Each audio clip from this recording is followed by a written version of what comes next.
Mas aí o governo tem que ter mecanismo também para chegar no Estado e bancar, e falar, ó, você quer renegociar a tua dívida aqui, ó, tem esse plano de obras aqui que a gente vai tocar junto, vamos renegociar a tua dívida aqui nesses termos. E aí ele pode fazer isso. O BNDES ele pode chegar para esses empresários e montar ali alguns arranjos institucionais ali para poder ampliar a industrialização daquela região, pode poder, inclusive, as empresas que já têm capacidade de dar um salto ali, passar a produzir coisas mais sofisticadas, o BNDES poder apoiar essas empresas, poder ampliar o investimento ali que vai melhorar o acesso, que vai melhorar o transporte, que vai baratear os custos para esses caras.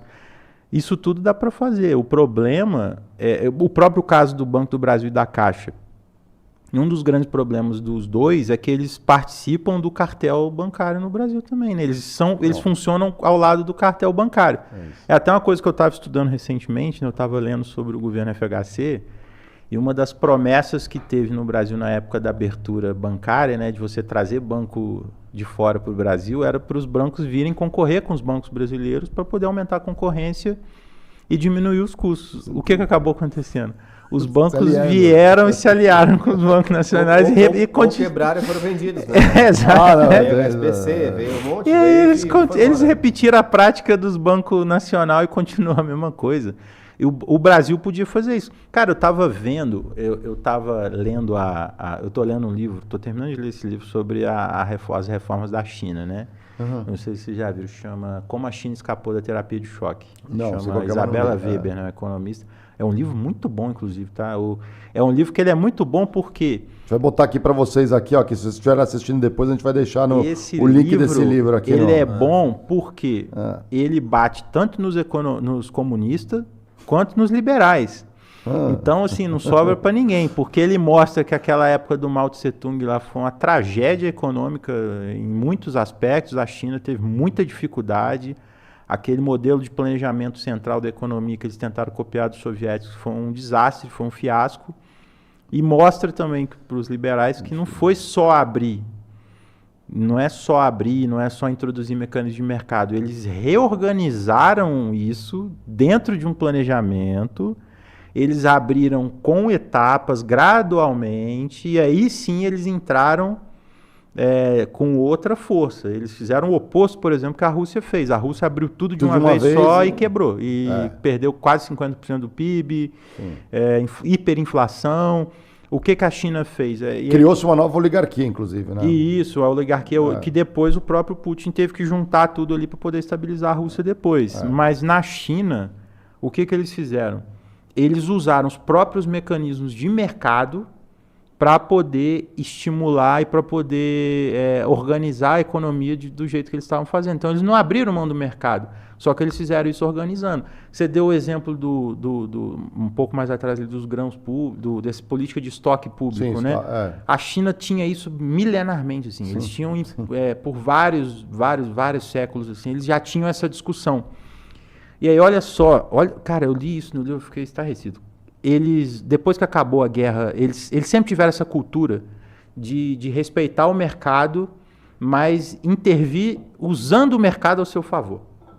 Então, assim que acabou a guerra civil da China, os comunistas ganharam, eles estavam com a dificuldade de controlar a inflação que aconteceu depois da guerra, porque eles passaram por duas guerras, né? A Segunda Guerra e a Guerra Civil.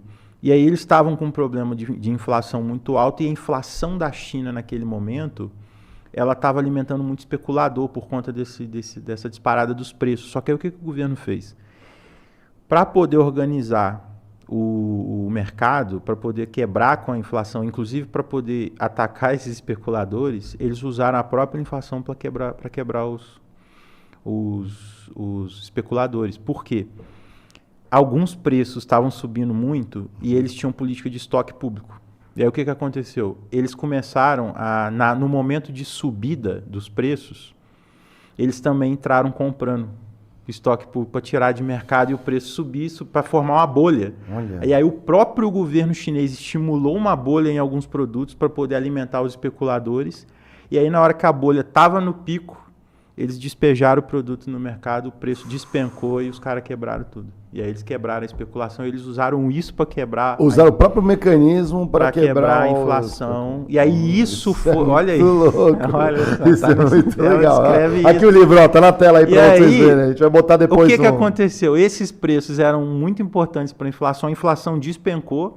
E aí, na época que eles começaram a discutir o processo de reforma e abertura, eles pegaram, o que a gente vai fazer agora? Porque a gente não tem um sistema de preço igual a gente tem um sistema de preço num sistema capitalista. Como é que a gente vai fazer agora?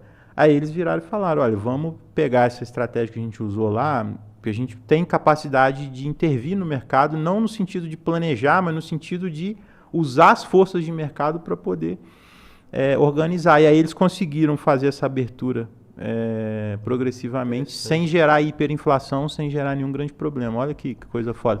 Cara, se você for parar para pensar, dá para você fazer isso aqui no sentido de estabilizar uma série de produtos, cara. Um monte.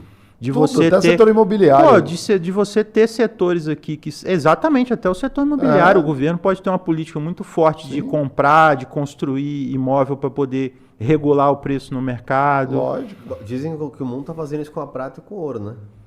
Pode ser, vou pensar sobre isso. Porque você falando agora, realmente faz sentido, assim. Porque tá faltando prata. A prata física, ela já, assim, a relação do paper prata, né? Prata que só existe em contrato de banco, ela é 1:5. A demanda industrial da prata, ela já é 1,5 que a gente minera hoje. E nós, pensa, quantas pessoas têm acesso a painel de solar, etc. A gente está no comecinho da jornada. Então, tá rolando uma parada a prata dessa. tem mais aplicação industrial, muito mais aplicação. Mas enfim, ninguém sabe o que isso. A gente pode, né? A gente pode fazer isso para várias coisas. Aqui, os bancos públicos podem estar sendo usados nesse sentido. A gente não vai fazer nenhum grande problema, a gente não vai criar nenhum grande problema. A gente vai pegar e vai usar o mercado a favor de certos objetivos. A grande discussão é ter esses objetivos, é ter essa discussão de para onde a gente quer ir, de que tipo de sociedade, de que tipo de país a gente quer no futuro. E que candidato coloca isso na pauta? Hoje? Ninguém, né? Hoje eu tenho dificuldade de identificar. O Ciro colocava, eu acho, do jeito dele. Mas agora o Ciro não vai ser candidato a presidente. Eu acho que há essa demanda para ter uma candidatura para pensar isso, cara.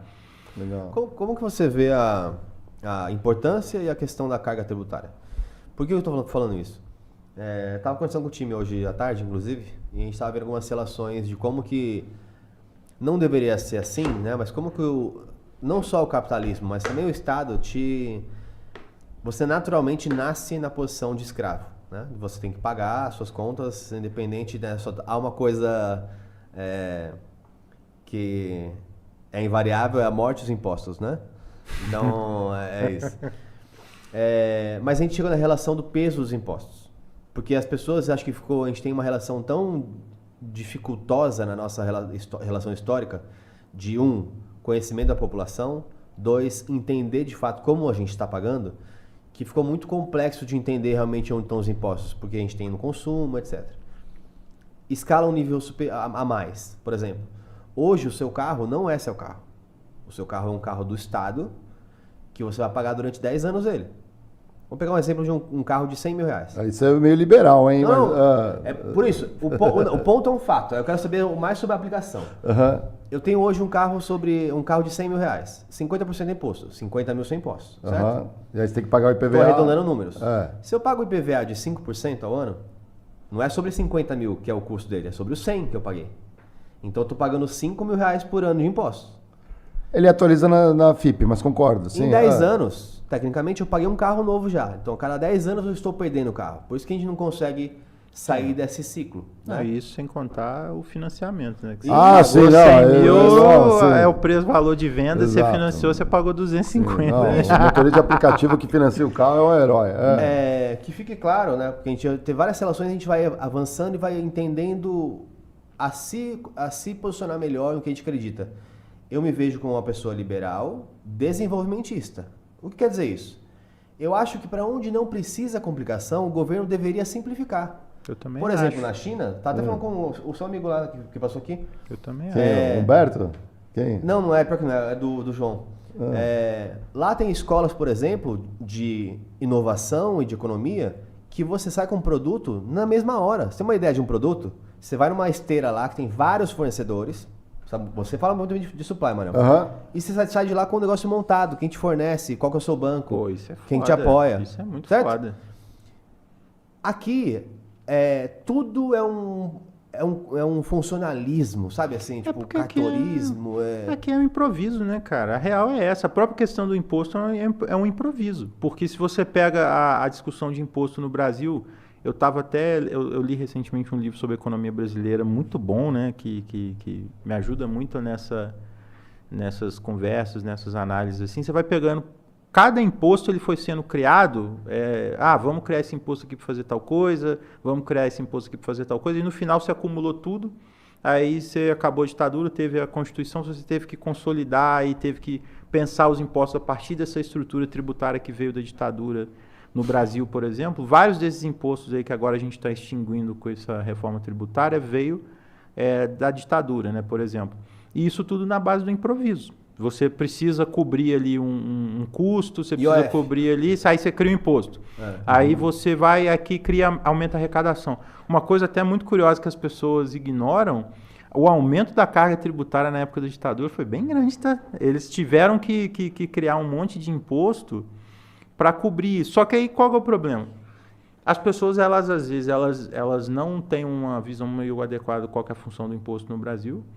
No Brasil não, né? Da função do imposto no geral, e por ter que ficar cobrindo essas coisas o tempo inteiro, isso gera esse problema, isso gera essa insatisfação com a população. Por quê? Você tem ali, por exemplo, a Constituição de 88, ela tem ali uma garantia de uma série de direitos sociais e serviços públicos que o Estado tem que arcar, e eu acho que tem mesmo, assim. Só que você pega ali, aí o FHC, para poder, naquele momento ali, ele teve um aumento de carga tributária também. Por quê?